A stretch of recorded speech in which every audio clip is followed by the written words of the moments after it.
Kings voice అని మా కార్యక్రమాన్ని చూస్తున్న మీ అందరికీ ప్రభువైన యేసుక్రీస్తు పేరిట హృదయాభివందనాలు. ఒకానొక టైంలో మనీ ఎక్స్చేంజ్ జరగాలంటే ఒకరి దగ్గర డబ్బులుని మరొకరికి ఇవ్వాలి. ఏం చేసేవాళ్ళు? వీళ్ళు ఆ పర్సన్ని కలిసి తనకు డైరెక్ట్గా క్యాష్ని అందజేసేవాళ్ళు. ఇలా 1-to-1 డైరెక్ట్ అప్రోచ్ జరిగేది. ఆ రోజుల్లో నుంచి తర్వాత మనీ ఆర్డర్ ద్వారా డబ్బులు పంపించుకునే ఒక కార్యక్రమాన్ని మనందరం చూసాం. ఎక్కడో ఉన్నవాళ్ళు, దూర ప్రాంతంలో ఉన్నవాళ్ళు వాళ్ళకి డబ్బులు పంపించాలి. ఎలా పంపిస్తున్నారు? వాళ్ళు ఒక మనీ ఆర్డర్ రాసి అది పంపిస్తే ఇక్కడికి వచ్చి వాళ్ళ డబ్బులు తీసుకుంటూ ఉన్నారు. అది కూడా మనం చూసాం. అది అయిపోయిన తర్వాత నెక్స్ట్ బ్యాంక్ ఏటీఎంలు వచ్చింది. ఈ బ్యాంక్ ఏటీఎంలు వచ్చిన తర్వాత డైరెక్ట్గా ఏటీఎం దగ్గరికి వెళ్తున్నాం, డబ్బులు విత్డ్రా చేసుకున్నాం. తర్వాత డైరెక్ట్గా ఈ బ్యాంకులో నుంచే డబ్బులు వేసే ప్రక్రియ స్టార్ట్ అయింది. అంటే ఒక డిజిటలైజేషన్ జరిగిన తర్వాత కంప్యూటర్ ద్వారా ఇక్కడున్న వాళ్ళు ఇక్కడే కూర్చుని అక్కడెక్కడో ఉన్న వాళ్ళకి డబ్బులు వేసే కార్యక్రమాన్ని మనందరం చూసాం. ఇదైపోయిన తర్వాత డైరెక్ట్గా బ్యాంకుతో సంబంధం లేకుండా నువ్వు నీ ఫోన్ తీసుకుని నీ ఫోన్లో నుంచి వేరే వాళ్ళకి ఫోన్పే ద్వారా, గూగుల్ పే ద్వారా, పేటిఎం ద్వారా డబ్బులు పంపించే ఒక లేటెస్ట్ జనరేషన్ని మనం చూసాం. ఈరోజు ప్రపంచంలో ప్రతి ఒక్కరు ఈరోజు వాడుతున్నటువంటి టెక్నాలజీ డబ్బులు పంపించాలంటే ఫోన్పే లేదా గూగుల్ పే లేదా పేటిఎం ఇలాంటి వ్యాలెట్స్ వాడుకుంటూ పంపిస్తూ ఉన్నారు. డిజిటల్ ఇండియా అని చెప్పుకుంటూ దీనిని మనం ఈరోజు చూస్తూ ఉన్నాం. ప్రతి వాళ్ళు ఈరోజు ఏ షాపింగ్ మాల్కి వెళ్ళినా సరే ఆ స్కానర్స్ని మనం చూస్తూ ఉన్నాం. ఆ స్కానర్ను చూసి స్కాన్ చేసి డబ్బులు పే చేస్తున్నాం. ఇదివరకట్లాగా డబ్బులన్నీ జేబులో పెట్టుకుని తీసుకెళ్ళి వాళ్ళకి ఇచ్చి ఆ డబ్బులు వాళ్ళు లెక్క పెట్టుకుని ఆ రోజులు పోయింది. ఇప్పుడంతా ఫోన్ తీసుకోవటం, స్కానర్ కొడతాం, ఆ స్కాన్ చేయటం, వాళ్ళకి డబ్బులు పంపిస్తాం. ఇదంతా మనం మన కళ్ళతో చూస్తూనే వచ్చాం. ఒక టెక్నాలజీ పెరగటాన్ని మనందరం చూసాం. ఈ టెక్నాలజీ పెరుగుతూ ఇప్పుడు కొత్త టెక్నాలజీ వచ్చేసింది. ఏంటో తెలుసది? Crypto currency. మనిషి ఎప్పుడైనా సరే గొప్పగా జీవించాలి అని అంటే టెక్నాలజీలు వచ్చినప్పుడు మొట్టమొదటిగా ఆ టెక్నాలజీలోని నైపుణ్యాన్ని సంపాదించాలి. ఎవరైతే ఇలా ఈ స్కిల్ని డెవలప్ చేసుకుంటారో వాళ్ళు స్పీడ్గా ఎదుగుతూ ఉంటారు. ఏ టెక్నాలజీ వచ్చినా సరే ముందుగా దానిని మనందరం క్యాప్చర్ చేయాలి. అలా క్యాప్చర్ చేస్తేనే ఈరోజు సమాజంలో మనం నిలబడేది. పాత రోజులు పోయినాయి, అజ్ఞానపు రోజులు పోయినాయి. ఆ రోజుల్లో లాగా నేను ఉంటానంటే కుదరదు. పాత రోజుల్లో కొంతమంది మూర్ఖులు కనీసం నేను న్యూస్ పేపర్ కూడా చదవనండి అని చెప్పి భక్తి చేసిన వాళ్ళు ఉన్నారు. కానీ ఈ రోజుల్లో అయితే లేటెస్ట్ జ్ఞానాన్ని ప్రతి వాళ్ళు సంపాదించాలి. ఎందుకంటే ఇది డిజిటల్ యుగం, పరిస్థితులు మారిపోయింది. ఈరోజు ప్రతి ఒక్కటి లేటెస్ట్గా వచ్చేసింది. పాత ధోరణిలోనే ఉండేసి ఇదిగో నేను ఇంతే ఉంటానంటే ఈ రోజులన్నీ చెల్లుబాటు అయిపోయింది. అవన్నీ ఈరోజు సెట్ కావు. కాబట్టి క్రైస్తవుడు ప్రజెంట్ ఎలా ఉండాలంటే లేటెస్ట్గా ఉండాలి, గొప్పగా ఉండాలి. ఏ టెక్నాలజీ వచ్చినా సరే ఈ టెక్నాలజీని కనిపెట్టేదే క్రైస్తవులు కదా. ఎక్కడో అమెరికాలో ఉండి ఎక్కడో యోధా జాతిలో నుంచి వచ్చినటువంటి మహా మేధావులు, ఐబిఎం కంపెనీలో ఉన్నటువంటి మహా మేధావులు వీళ్ళందరూ కలిసి ఈ టెక్నాలజీస్ని ఏ రోజుకు ఆ రోజు అప్గ్రేడ్ చేసుకుంటూ వెళ్ళిపోతున్నారు. ఎలా వెళ్ళిపోతావంటే నువ్వు మాత్రం అప్గ్రేడ్ కాకుండా నేను ఇంతే ఉంటానని చెప్పి ఉన్నావంటే నీకన్నా మూర్ఖుడు ఎవరో ఉండరు. సొలొమోను గారి కన్నా జ్ఞానం ప్రపంచం ఎవరికన్నా ఉందా? ఎవరికి లేదు. ఎందుకని? దేవుని బిడ్డ కాబట్టి జ్ఞానంతో నింపబడ్డారు. యూదు దేశస్తుల్లో పుట్టినటువంటి సొలొమోను గారికి గ్రీసు దేశస్తుల కన్నా ఎక్కువ జ్ఞానం ఉందంట. విదేశాలలో ఉన్న వాళ్ళందరికన్నా జ్ఞానం ఎక్కువ అంట. ప్రపంచంలో ఉన్న వాళ్ళందరికన్నా జ్ఞానం ఎక్కువ అంట. ఎందుకని? దేవుడు నీ దగ్గర కోరుకునేది అదే, నువ్వు జ్ఞానవంతుడిగా ఉండాలి, నీ జ్ఞానం వినాలి. నీ జ్ఞానాన్ని సమాజం మొత్తం వినాలని చెప్పి దేవుడు కోరుకుంటా ఉంటాడు. అందుకే అందరు అప్గ్రేడ్ రండి, అందరు గొప్పగా ఎదగండి, కొత్త టెక్నాలజీస్లోకి రండి. ఈరోజంతా ఆర్టిఫిషియల్ ఇంటెలిజెన్స్ వచ్చేసింది. ఏ పనికైనా ఆర్టిఫిషియల్ ఇంటెలిజెన్సే. ఒకానొక టైంలో ఒక బొమ్మ గీయాలనంటే రోజంతా కూర్చుని కష్టపడేస్తే అది కూడా సరిగ్గా వచ్చేది కాదు.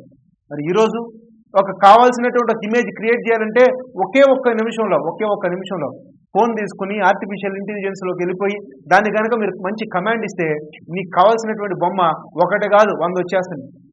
నీకు నచ్చిన బొమ్మ కావాల్సిన 100 వచ్చేస్తున్నాయి. ఎక్కడి నుంచి వస్తున్నాయి ఇవన్నీ? Latest technology. ఒక పాట పాడాలి అని అంటే ఇదివరకట్లాగా ఎవరోతో సింగర్తో పాడించాల్సిన పని లేదు. నువ్వు ఇంట్లో కూర్చుని నీ ఫోన్ ఓపెన్ చేసుకుని నీకు నచ్చిన వాయిస్తో నువ్వు కావాల్సినటువంటి పాటను పాడించుకునే టెక్నాలజీ నీ దగ్గరికి వచ్చేసింది. నీకు కావాల్సిన మ్యూజిక్ని నువ్వే వాయించుకునే టెక్నాలజీ ఈరోజు నీ దగ్గరికి వచ్చేసింది. పాటను కంపోజ్ చేసే టెక్నాలజీ ఈరోజు నీ కళ్ళెదురుగా ఉంది. మరి కంపోజ్ చేయాల్సినటువంటి టెక్నాలజీతో సహా నీ దగ్గరికి వచ్చిందంటే ఎలా?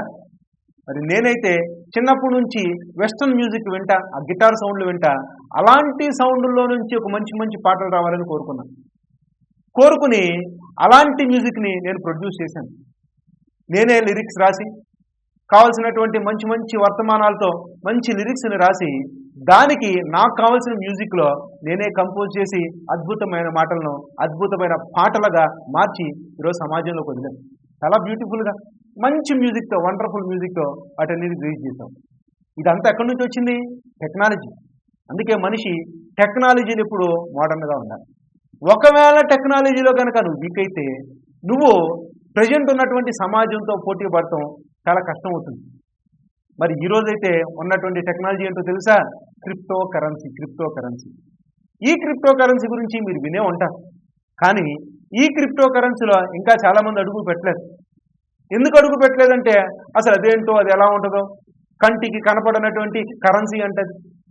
బైబిల్ గ్రంథంలో యేసుక్రీస్తు వారు ఒక ఉపమానం చెబుతా ఉన్నారు. ఇదిగో పిలిచి అంటున్నాడు, నీకు 1 తలాంతులు ఇచ్చాను, నీకు 2 తలాంతులు ఇచ్చాను, నీకు 5 తలాంతులు ఇచ్చాను. అంటే కంటికి కనపడే కాయిన్స్ని యేసుక్రీస్తు వారు ఇచ్చారు ఆ ఉపమానం. కంటికి కనపడే కాయిన్స్ ఇచ్చిన తర్వాత తిరిగి వచ్చి అడుగుతున్నాడు, ఇదిగో నీకు ఇచ్చాను కదా, 1తో నువ్వేం చేశావు? ప్రభా, ఈ 1ని తీసుకెళ్ళి దాచిపెట్టాను ప్రభా. నువ్వు మంచోడు కదా నాకు తెలుసు ప్రభా, ఏ రోజుకైనా నువ్వు అడుగుతావని తెలుసు ప్రభా, అందుకే 1ని నేను దాచిపెట్టాను ప్రభా అన్నాడు. చెడ్డదాసుడా, 1 ఇస్తే ఆ 1ని ఎలా మల్టిప్లై చేయాలో నీకు తెలియదు, నీకు ఎలా మల్టిప్లై చేయాలో తెలియదు. 2 ఇచ్చినోడిని పిలిచాడు, ఇదిగో నీకు 2 ఇచ్చాను కదా, నువ్వేం చేసావు? ఆ 2 ఇచ్చిన ఆయన ఏమన్నాడంటే, ఇదిగో 2, ఇదిగో నేను సంపాదించిన 2, 2కి 2, వెరీ గుడ్, సూపర్, నీలాంటి వాళ్ళు కావాలి. బడా నమ్మకమైన దాసుడా, నీకు 5 ఇచ్చాను కదా, నువ్వేం చేసావు? ఆ 3వ వ్యక్తి అంటున్నాడు, ఇదిగో ప్రభా, నువ్వు ఇచ్చిన 5, ఇది నేను సంపాదించిన 5, 5కి 5, మొత్తం 10, వెరీ గుడ్, సూపర్, నీలాంటి వాళ్ళు కావాలి. నువ్వు డెవలప్ చేసావు, రెట్టింపు చేసావు, బడా నమ్మకమైన దాసుడా. ఇప్పుడు ఆ 1 ఇచ్చిన ఆయనతో అంటున్నాడు, ఏమని? నీకు ఇచ్చిన దాన్ని నువ్వు డెవలప్ చేయలేదు, నీకు ఇచ్చిన దాన్ని నువ్వు భూమిలో పాతి పెట్టేశావు, నీకు ఇచ్చిన దాన్ని నువ్వేం చేసావు? దానివల్ల ఉపయోగం లేకుండా చేసావు. ఎందుకని? కాబట్టి నీ దగ్గర నుంచి దీన్ని నేను తీసేస్తాను. తీసేసి ఎవరికి ఇస్తానో తెలుసా? ఇదిగో 5 ఇచ్చినవాడు 5 చేసాడే, ఆయన చేతుల్లో పెడితే దాన్ని డెవలప్ చేస్తాడు, ఆయన చేతుల్లో పెడితే ఆయన రెట్టింపు చేస్తాడు. ఇలా రెట్టింపు చేసేవాడు నాకు కావాలని చెప్పి ఆ యేసుక్రీస్తు వారి ఉపమానాన్ని మనం వింటా ఉన్నాం. అంటే మల్టిప్లై చేయటం అనేది ఒక ఆర్టా? ఎస్, దేవుడు కోరుకుంటున్నటువంటి ఆర్ట్. ఇందులో నుంచి ప్రజెంట్ ఉన్నటువంటి టెక్నాలజీ అదే క్రిప్టో కరెన్సీ. ఈ క్రిప్టో కరెన్సీ కంటికి కనపడనటువంటి కరెన్సీ. ఈ క్రిప్టో కరెన్సీలో 100 రూపాయలు అంటే 100 రూపాయలు కాగితం చూపించినట్టుగా 100 రూపాయలు ఉండవు. రూపాయి అంటే రూపాయి బిళ్ళ చూపించి ఇది 1 రూపీ కాయిన్ అని చెప్పి చూపించుకోవటానికి ఏముండదు. ఇది 200 రూపాయల నోట్ అంటే ఆ 200 రూపాయల నోటు చూపించి ఇదేనండి 200 రూపాయల నోట్ అని చెప్పడానికి ఏముండదు. క్రిప్టో కరెన్సీ అంటే కంటికి కనపడినటువంటి కరెన్సీ. ఎలా ఉంటుంది? ఎవరికి తెలియదు. మరి అది డబ్బేనా? అది డబ్బే. ఈ డబ్బు మనుషుల బ్రతుకులను విపరీతంగా మార్చేసింది. ఒక చిన్న ఉదాహరణ చెప్పి మనం ముందు కొనసాగుతాం. నేను చెన్నైలో పనిచేస్తున్నప్పుడు ఒక పేద వ్యక్తి నా దగ్గరికి వచ్చారు. వచ్చి, సార్ కష్టాల్లో ఉన్నాను సార్, నేను క్రైస్తవుని సార్, తినటానికి కూడా సరిగ్గా లేదు సార్, ఏదన్నా హెల్ప్ చేయండి సార్ అని అంటే నేను పనిచేస్తున్న దగ్గరే తనకు ఒక చిన్న జాబుని ఇప్పించాను. ఈ చిన్న జాబులో నెలకు 15,000 రూపాయలు సంపాదించుకుంటూ శనివారం వచ్చిందంటే ట్రైన్ ఎక్కేసి విజయవాడ వెళ్ళి మరి చర్చిలో ప్రార్థన చేసుకుని అక్కడి నుంచి వచ్చేవాడు.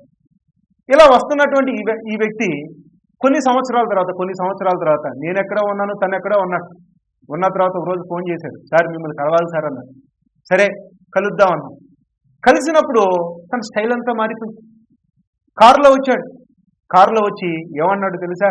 సార్ మీకు థ్యాంక్ యూ సార్, ఎందుకని ఆ రోజు నేను కష్టాల్లో ఉన్నప్పుడు మీరు నన్ను ఆదుకున్నారు, కష్టాల్లో ఉన్నప్పుడు నాకు మంచి జాబ్ ఇచ్చారు, బ్రతకటానికి ఒక బ్రతుకు తెరువును చూపించారు, ఆదివారం నేను మందిరానికి వెళ్ళాలి, దేవుణ్ణి ఆరాధించి రావాలని అంటే నాకు పర్మిషన్ ఇచ్చేసి మరి నన్ను ముందే పంపించేవాడు. థ్యాంక్ యూ సార్ అని చెప్పి ఇంతకీ ఈ కారు ఎవరిదని చెప్పి అడిగాను. ఒక ఆశ్చర్యమైన మాట చెప్పాడు. అదేంటో తెలుసా? ఈ కారు నాదే సార్. అదేంటి అలా ఎలాగున్నావు కారు? ఏం జరిగిందనంటే నేను పని చేసే టైంలో ఒక 15,000 తీసుకెళ్ళి అప్పుడే ఏదో బిట్ కాయిన్ అంట సార్, బిట్ కాయిన్ అంట. ఈ బిట్ కాయిన్ అంటే ఏంటంటే క్రిప్టో కరెన్సీ. ఈ బిట్ కాయిన్ అనే క్రిప్టో కరెన్సీని ఈ లాంచ్ అయినటువంటి తొలి దినాల్లో ఒక్కొక్క కాయిన్ 1,000 రూపాయలు ఉన్నటువంటి టైంలో తను ఏం చేశాడంటే ఒక 15 బిట్ కాయిన్స్ని కొన్నాడు. 15 బిట్ కాయిన్స్ని కొన్నాడు. ఈ 15 బిట్ కాయిన్స్ని కొన్న తర్వాత కొన్ని సంవత్సరాలు గడిచింది. ఈ సంవత్సరాలు గడిచిన తర్వాత అతను ఆ బిట్ కాయిన్ ఒక్కొక్క దాన్ని నమ్మే రోజున దాని కాస్ట్ ఎంతో తెలుసా? దాని కాస్ట్ ఎంత అంటే 34 లక్షలు. ఆశ్చర్యం, అమోఘం. అదేంటి 1000 రూపాయలు 34 లక్షలైందా? ఎస్, కొన్ని సంవత్సరాల గ్యాప్లోనే 1000 రూపాయలు 34 లక్షలైందా? అయింది. మల్టిప్లికేషన్. యేసుక్రీస్తు వారు చెప్పినటువంటి మల్టిప్లికేషన్ టాప్ ఎండ్ మల్టిప్లికేషన్. ఈరోజు ఒకవేళ మీ చేతిలో ఫోన్ ఉంటే ఈ ప్రసంగం వెంట మీరు ఒక్కసారి మీ ఫోన్లో 1 bit coin value in India అని కొట్టండి, ఆశ్చర్యపోతారు. 1000 రూపాయలు పెట్టుకున్నటువంటి కాయిన్ ఈరోజు కోటి రూపాయలు అంటే 1000 లక్ష అయింది, లక్ష 10 లక్షలైంది, 10 లక్షలో కోటి రూపాయలైంది. అంటే 1000 రెట్లు పెరిగింది. 1000 రెట్లు పెరిగింది అని అంటే ఇంత అమౌంట్ ఎలా పెరుగుతుందో తెలుసా? అదే మల్టిప్లికేషన్ ఫ్యాక్టర్. ఈ మల్టిప్లికేషన్ ఫ్యాక్టర్లో ప్రజెంట్ క్రిప్టో కరెన్సీలో ఉన్నటువంటి టాప్ దే బిట్ కాయిన్. ఈ బిట్ కాయిన్ ఈరోజు ఒక్కొక్క కాయిన్ కోటి రూపాయలతో ఉంది. అంటే 1000 రూపాయలు కొన్నది కోటి రూపాయలండి.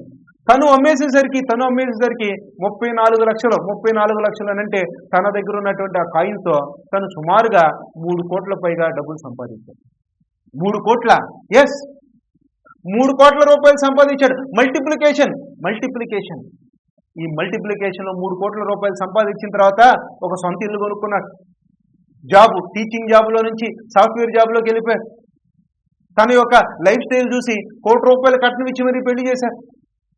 తను ఆ రోజు ఎలాగైతే ఆసక్తిగా దేవుని దగ్గరికి వెళ్తున్నాడో ఈ రోజు కూడా అదే ఆసక్తితో దేవుని దగ్గరికి వెళ్తున్నాడు. అవకాశం దొరికినప్పుడల్లా మంచి దేవుని సేవ చేస్తా ఉన్నాడు. ఈ మల్టిప్లికేషన్ ఎలా జరిగిందో తెలుసుకోవాలంటే బ్లాక్ చైన్ టెక్నాలజీ గురించి తెలుసుకోవాలి. బ్లాక్ చైన్ టెక్నాలజీ అంటే మీరు దీని గురించి బాగా అర్థం చేసుకోవాలి. ఒక మనిషి, రెండో మనిషి, ఈ మనిషికి డబ్బులు పంపించాడు. ఎలా? డిజిటల్ కరెన్సీ, కంటికి కనపడని దాంట్లోంచి ఈ ఫోన్లో నుంచి ఈ ఫోన్లోకి పంపించాడు. ఏది? Crypto currency. పంపించినప్పుడు ఎక్కడి నుంచి ఇక్కడికి రావాలి అని అంటే మధ్యలో ఒక పజిల్ని సాల్వ్ చేయాలి. ఈ పజిల్ని సాల్వ్ చేసేదే వాళ్లే మధ్యలో ఉన్నటువంటి మైనింగ్. ఈ మైనర్స్ ఏం చేస్తారంటే ఇక్కడ నుంచి ఇక్కడికి వచ్చేలోపు ఒక పజిల్ని సాల్వ్ చేస్తే ఈ పజిల్లో నుంచి ఒక కొత్త బిట్ కాయిన్ పడుతుంది. మామూలుగా నేను మీకు 100 రూపాయలు ఇచ్చాను, మీరు 100 రూపాయలు తీసుకున్నారు.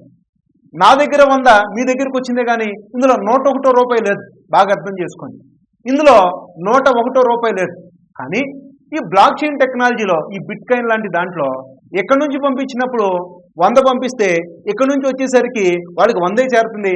మధ్యలో కొత్త కాయిన్ అనేది పుట్టింది. అంటే మల్టిప్లికేషన్ ఇప్పుడు చాలా ఎక్కువగా అయిపోతుంది. మళ్ళీ ఇతరులకు పంపిస్తే మరో కొత్త కాయిన్ పుట్టింది, ఇటు నుంచి ఇటు వస్తే మరో కొత్త కాయిన్ పుట్టింది, ఇటు నుంచి ఇటు వస్తే మరో కొత్త కాయిన్ పుట్టింది. ఈరోజు బిట్ కాయిన్ ఒక్కొక్క కాయిన్ వాల్యూ కోటి రూపాయలు. అంటే ఒకవేళ 100 ట్రాన్సాక్షన్లు జరిగితే 100 బిట్ కాయిన్స్ పుట్టింది. అంటే 100 కోట్లు మధ్యలో ప్రొడ్యూస్ అయినాయి. ఆలోచిస్తుంటేనే దిమ్మ తిరుగుతుంది కదా. ఇది లేటెస్ట్ టెక్నాలజీ. అలాంటిది 1000 ట్రాన్సాక్షన్లు జరిగితే 1000 కొత్త కాయిన్లు పుట్టినాయి. అంటే 1000 ఇంటూ కోటి అంటే 1000 కోట్లు కొత్తవి ప్రొడ్యూస్ అయింది. మల్టిప్లికేషన్ యేసుక్రీస్తు వారు చెప్పినటువంటి ఉపమానంలో ఆ మల్టిప్లికేషన్ మించిన మల్టిప్లికేషన్. ఇదంతా ఎందుకు చెప్తున్నామో తెలుసా? దేవుడు మనకు ఒక హింట్ ఇచ్చాడు. ఆ హింట్ని బేస్ చేసుకుని మనం ముందుకు వెళ్తా ఉన్నాం. అంటే ఇలా ప్రపంచంలో చూస్తూ ఉండగానే క్రిప్టో కరెన్సీలు అడుగుపెట్టిన వాళ్ళు కోట్ల రూపాయలు సంపాదించి ఈరోజు వాళ్ళ లైఫ్ స్టైలే మారిపోయింది. ఈ నాలెడ్జ్ నీకు లేదు కాబట్టి నువ్వు ఇంకా ఇలాగే ఉన్నావు. ఈ నాలెడ్జ్ని తెలుసుకునే లోపే ధనవంతులు అవ్వాల్సిన వాళ్ళందరూ ధనవంతులు అయిపోయారు. ఈ నాలెడ్జ్ మనుషులకు అర్థమయ్యే లోపే ఎదగాల్సిన వాళ్ళందరూ ఎదిగిపోయారు. కానీ ఈరోజు మనిషి వీటి మీద ఫోకస్ పెడితే భవిష్యత్ అంతా క్రిప్టో కరెన్సీదే. మల్టిప్లికేషన్ ఫ్యాక్టర్, డబ్బుల్ని ఎలా మల్టిప్లై చేయాలి. నువ్వు బ్యాంకులో డబ్బులు దాచిపెడితే 14 ఏళ్ల తర్వాత అది కేవలం 2 times అయింది. మరి ఇక్కడ 1000 రూపాయలు పెట్టినటువంటి కాయిన్ 34 లక్షలు అయిందంటే ఎన్ని రెట్లు పెరిగిందో మీరే ఆలోచన చేయండి. Multiplication factor. ఇలాంటి మల్టిప్లికేషన్ ఫ్యాక్టర్లో ఈ బిట్ కాయిన్ అనేది 2009వ సంవత్సరంలో స్టార్ట్ అయింది. సతోషి నకోమోటో అనే ఒక అన్నోన్ పర్సన్, కంటికి కనబడినటువంటి పర్సన్, తను ఎవరో ప్రపంచానికి చూపించుకునేటువంటి ఒక పర్సన్ ఈ బిట్ కాయిన్ అనే దాన్ని క్రియేట్ చేశారు. ఈ బిట్ కాయిన్లో జరిగేదాన్నే మైనింగ్ అంటారు. ఈ బిట్ కాయిన్లో ఈ బ్లాక్ చైన్ టెక్నాలజీ ద్వారా మధ్యలో జరిగేదాన్ని మైనింగ్లో కొత్తవి పుడతా ఉన్నాయి. అంటే తవ్వటం బయటికి కొత్త కాయిన్స్ తవ్వుతున్నారు. ఈ ట్రాన్సాక్షన్లన్నిటి మధ్య కొత్త కాయిన్స్ తవ్వుతా ఉన్నారు. ఫోన్పేలో 100 రూపాయలు వేస్తే నీకు 100 వచ్చింది. కానీ ఈ మైనింగ్ చేస్తే ఇందులో నుంచి మధ్యలో కొత్త కాయిన్స్ అనేది ప్రొడ్యూస్ అవుతా ఉంది. ఇలా ప్రొడ్యూస్ అయ్యి డిమాండ్ సప్లై సూత్రం ప్రకారం ఈరోజు ఒక్కొక్క బిట్ కాయిన్ వచ్చేసి కోటి రూపాయలు రేటు పలుకుతాం. ఇలాంటి బిట్ కాయిన్స్ ప్రస్తుతం 25,000 పైగా ఉన్నాయి. అలా అప్కమింగ్లో కొత్త క్రిప్టో కరెన్సీ లాంచ్ అవ్వడానికి సిద్ధంగా ఉంది. ఈ రోజైతే అనేక మంది ఈ క్రిప్టో కరెన్సీ మీద వర్కౌట్ చేస్తా ఈ మైనింగ్ని ఆల్రెడీ స్టార్ట్ చేశారు. ఈ మైనింగ్ స్టార్ట్ చేసే వాళ్ళకి ఒక ఆలోచన, అదేంటంటే బిట్ కాయిన్ ఎలాగైతే సక్సెస్ కొట్టిందో అలాగే నేను కూడా ఏదో ఒక రోజు ఒక మంచి ధనవంతుడిని అయిపోతానని చెప్పి ఆలోచనతో ఉన్నాను. నాకు తెలిసినటువంటి ఒక సహోదరుడు ఫోన్లో అలా కొన్ని నెలలు గడిపిన తర్వాత 15 లక్షలు కేవలం ఈ క్రిప్టో కరెన్సీ మీదే సంపాదించి తనకున్నటువంటి అప్పులన్నింటినీ తీర్చుకున్నాడు. ఇది ఎలా సాధ్యమో తెలుసా? ఇదే ఈరోజు ఉన్నటువంటి లేటెస్ట్ టెక్నాలజీ. అంటే ఒకళ్ళుగా స్టార్ట్ అయ్యారు. స్టార్ట్ అయిన తర్వాత మెల్లమెల్లగా వెళ్తా ఉంది. ఈ బిట్ కాయిన్ గురించినటువంటి ఇన్ఫర్మేషన్ స్టార్టింగ్లోనే మన దగ్గరికి ఇన్ఫర్మేషన్ వచ్చింది. బతిమిలాడారు జనం, సార్ 500 పెట్టుకోనండి సార్, భవిష్యత్తు బాగుంటుందని. అంటే బిట్ కాయిన్ లేదు పడేసేయండి అన్న. మరి ఈరోజు ఒకవేళ 500 పెట్టి ఒక్క కాయిన్ కొన్నా నా దగ్గర ₹1,00,00,000 ఉండేవి.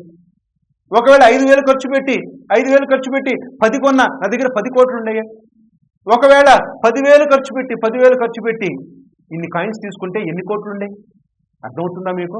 అంటే ఒక ఆఫర్ అనేది, ఒక ఆపర్చునిటీ అనేది మన దగ్గర వచ్చినప్పుడు దాన్ని రిజెక్ట్ చేసిన తర్వాత అది ఎదిగి గొప్పగా మారిన తర్వాత అది ఎంతో స్కై లెవెల్లో, టాప్ లెవెల్లో దాని యాక్షన్స్ ఉన్నప్పుడు, దాని ప్రైజ్ ఉన్నప్పుడు, దాని విలువ ఉన్నప్పుడు ఇప్పుడు పశ్చాత్తాపడుతున్నటువంటి మనుషులు, అందులో నేను కూడా ఒకని. ఎందుకు పశ్చాత్తాపమో తెలుసా? కాయిన్ వచ్చి 500 రూపాయలు ఉన్న టైంలోనే సార్ కొనండి సార్, ప్రపంచాన్ని ఊపేసిద్ది సార్, ప్రపంచంలో అనేక మందిని ఇది ధనవంతులుగా మార్చిద్ది సార్ అని చెప్పినప్పుడు అప్పుడు వినకుండా అదెందుకులే ఇదెందుకులే అని చెప్పి దాన్ని పక్కన పడేసినందుకు ఈ రోజుకి పశ్చాత్తాపడుతూనే ఉన్నాం. ఎందుకనంటే అవకాశాలు ఒక్కసారే వస్తాయి. వచ్చిన అవకాశాలను సద్వినియోగం చేసుకోవాలి. ఇలా సద్వినియోగం కనుక చేసుకోకపోతే ఇలాంటి లాసులు ఎదిగిన తర్వాత దాన్ని చూసుకుని మనం బాధపడిపోవటం తప్పితే అంతకన్నా ఏముండదు. మరి ఇలాంటి మల్టిప్లికేషన్ ఫ్యాక్టర్లో ప్రపంచంలో the top most multiplication factor అదేంటో తెలుసా? అపోస్తలుడైనటువంటి పౌలు గారు ఒక బాధ్యతను తీసుకున్నారు. బిట్ కాయిన్ కన్నా స్పీడ్గా వెళ్ళే బాధ్యతను తీసుకున్నారు. ఏంటో తెలుసా బాధ్యత? ఇదిగో క్రైస్తవ్యం యేసుక్రీస్తు గురించి బోధించాలి. మరి 12 మంది అపోస్తలులు 12 గోత్రాల వాళ్లకు, ఇశ్రాయేలు ప్రజలకు వాక్యాన్ని ప్రకటించడానికి దేవుడు వాళ్ళకి అవకాశం ఇస్తే అన్యజనులకు సువార్తను ఎవరు ప్రకటించాలి? అన్యజనులకు సువార్తను ప్రకటించాలంటే ఒక అపోస్తలుడు కావాలి. ఆ అపోస్తలుడి పేరే అపోస్తలుడైనటువంటి పౌలు గారు. అపోస్తలుడైన పౌలు గారిని దేవుడు అభిషేకించాడు. ఇదిగో అన్యజనులకు అపోస్తలుడిగా నేను నిన్ను నియమించాను. ఈరోజు ప్రపంచంలో అన్యజనులు ఎవరైతే ఉన్నారో, అది గ్రీసు దేశమైనా, అది ఇంకో దేశమైనా, అది ఏ దేశమైనా సరే, వాళ్ళందరికీ సువార్తను ప్రకటించాలంటే నేను నిన్ను ఎన్నుకున్నాను. ఇప్పుడు మల్టిప్లికేషన్ ఫ్యాక్టర్ జరగాలి. నువ్వు వెళ్ళావు, యేసు గురించి చెప్పావు, వాళ్ళ రక్షణ పొందాలి. వాళ్ళు రక్షణ పొందిన తర్వాత మళ్ళీ మీరిద్దరు కలిసి సువార్తను ప్రకటించాలి. అక్కడి నుంచి 100 మంది, ఆ 100 మందిలోంచి 1000 మంది, 1000 మందిలో నుంచి 1,00,000 మంది, 1,00,000 మందిలో నుంచి 1,00,00,000 మంది, 1,00,00,000 మందిలో నుంచి కోట్ల మంది రక్షణ పొందాలి. రక్షణ పొందాలంటే నువ్వేం చేయాలో తెలుసా? ఇదిగో మైనింగ్ జరగాలి. ఎలాంటి మైనింగో తెలుసు? ఇది ఒక బ్లాక్ చైన్ టెక్నాలజీ. ఈ బ్లాక్ చైన్ టెక్నాలజీ ఇదిగో నువ్వు వెళ్ళావు, వాక్యాన్ని ప్రకటించావు, ప్రకటించిన తర్వాత వాళ్ళు రక్షణ పొందారు. నువ్వు వెళ్ళి వాక్యం ప్రకటించిన తర్వాత వాళ్ళు రక్షణ పొందిన తర్వాత వాళ్ళు మరొకరికి వాక్యాన్ని ప్రకటిస్తున్నారు. ఇలా వాక్యాన్ని ప్రకటిస్తున్నటువంటి టైంలో మధ్యలో కొత్తగా నూతనంగా సంఘంలో చేర్చబడుతున్న వాళ్ళు అన్య జనులలో నుంచి కోకొలలుగా వచ్చేసారు. ఫస్ట్ మిషనరీ జర్నీలో ఈకోనియా ప్రాంతానికి వెళ్ళాడు, వాళ్ళందరూ వచ్చేసారు. దెర్బే ప్రాంతానికి వెళ్ళాడు, వాళ్ళందరూ వచ్చేసారు. గలతీ ప్రాంతం అంతా తిరుగుతున్నాడు, వాళ్ళందరూ వచ్చేసారు. ఇలా మిషనరీ జర్నీలో అదే ప్రాంతాలకు వెళ్ళి వాక్యాన్ని ప్రకటించుకుంటూ వెళ్తుంటే ఇన్ని మైనింగ్ జరిగిందో తెలుసా? ఎంత మైనింగ్ జరిగిందో తెలుసా? ఇన్ని నూతన ఆత్మలు వచ్చినాయో తెలుసా? ఎఫెసీ పట్టణంలో 3 సంవత్సరాల నుండి తొరను అనే పాఠశాలలో ఉండి రండిరా దేవుడు అంటే మీకు చెప్తానంటే వాళ్ళందరూ వచ్చారు. కొన్ని రోజుల తర్వాత చూస్తే ఎఫెసీ చుట్టుపక్కల ఉన్నటువంటి ఆసియా ఖండంలో, ఆసియా ప్రాంతంలో ఉన్న ప్రతి వాళ్ళు క్రైస్తవులుగా మారారు. ఎలా మారారు? ఎంత కౌంట్ ఎక్కడి నుంచి వచ్చింది? ఒక్కళ్ళు నిలబడ్డారు. ఒక టెక్నాలజీని మొదలు పెట్టాడు, మల్టిప్లికేషన్ ఫ్యాక్టర్. సంఘంలోకి రావాలి. అతి తక్కువ టైంలో ఎక్కువ మంది క్రైస్తవులుగా రావాలంటే ఇదిగో నేను వాక్యం చెప్పాను, నువ్వు చెప్పు. నేను ప్రకటించాను, నువ్వు ప్రకటించు. నేను ఒక్కడనే ప్రకటిస్తే ఒకళ్ళే మారుతారు. నేను ప్రకటించి నువ్వు ప్రకటిస్తే 2 మారుతారు, కొత్తగా ఒకళ్ళు వస్తారు. నేను ప్రకటించి నువ్వు ప్రకటించి అతను కూడా ప్రకటిస్తే 3 వస్తారు. మనందరం కలిసి సామూహికంగా ఇది మన కర్తవ్యం. ఆత్మల రక్షణ అనేది మన కర్తవ్యం. ఆత్మలు రక్షించాలంటే నువ్వు అడుగులేయాలి, నేను అడుగులేయాలి, మనందరం కలిసి అడుగులేయాలంటే అప్పుడు 1 నుంచి 100, 100 నుంచి 1000, 1000 నుంచి 1,00,000, 1,00,000 నుంచి లక్షల మంది ఈరోజు క్రైస్తవులు ఉన్నారంటే కారణం ఏంటో తెలుసా? బ్లాక్ చైన్ టెక్నాలజీ అనేది ఇదిగో ఈ రోజు వాళ్ళు డబ్బుల కోసం వాడుతున్నారు. కానీ అపోస్తులైన పౌలు గారు ఆత్మల రక్షణ కోసం వాడారు. అందరూ నోరు తెరవాలి, అందరూ సువార్తను ప్రకటించాలి. సువార్తను ప్రకటిస్తూ ఉంటేనే ఒక కొత్త ఆత్మ అనేది ప్రొడ్యూస్ అయింది. ఒక మనిషి మారాలి, పాపంలో ఉన్న ఒక మనిషి అటు నుంచి మారి ఇటువైపుకి రావాలనంటే నోరు తెరవాల్సినటువంటి డ్యూటీ మనది. అందుకే మొట్టమొదటి ఇదిగో ఒక్క తలాంతి ఇచ్చిన అడుగుతున్నాడు, ఏం చేశావు నువ్వు? నేనేం చేశానో తెలుసా? దాచిపెట్టా, మైనింగ్ చేయట్లా, మానేశాడు. ఇచ్చినట్టుగా లోపల దాచిపెట్టాడు కాబట్టి అన్నాడు, ఇదిగో చెడ్డ దాసుడు, నీకోసం నరకం రెడీగా ఉంది, పో. నీకు దేవుడు టాలెంట్ ఇచ్చింది దేనికోసం? నువ్వు మైనింగ్ చేయాలని కదా, నువ్వు వాక్యాన్ని ప్రకటించాలని కదా. నువ్వు నోరు తెరిచి వాక్యాన్ని ప్రకటించడం ప్రారంభిస్తే మెల్లమెల్లగా ఇదిగో కొత్తోళ్ళు నూతన ఆత్మలో నూతనంగా సంఘంలో చేర్చబడతారు. ఈ సూత్రం నీకు తెలుసు కదా. నువ్వెందుకని వాక్యాన్ని ప్రకటించట్లేదు? నువ్వెందుకని నోరు తెరిచి సువార్తను ప్రకటించట్లేదు?